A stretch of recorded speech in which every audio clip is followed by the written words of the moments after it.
हालीम, खसखस, मेथी दाना, मखाना,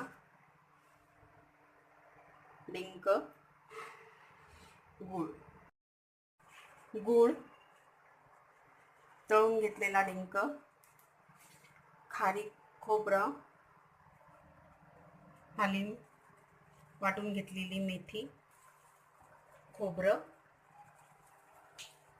मखाना भाजून आणि वाटून घेतलेला आहे, खसखस भाजून घेतलेली आहे.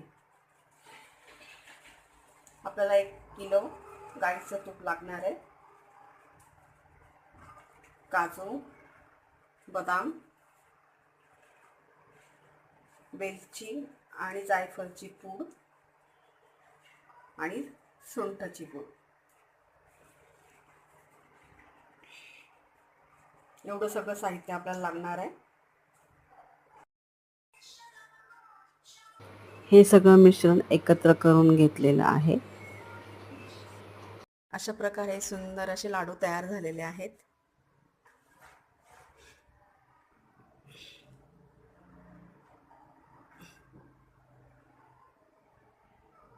हे जरा जास्त मेथीचे आहेत आणि हे थोडे कमी मेथीचे आहेत.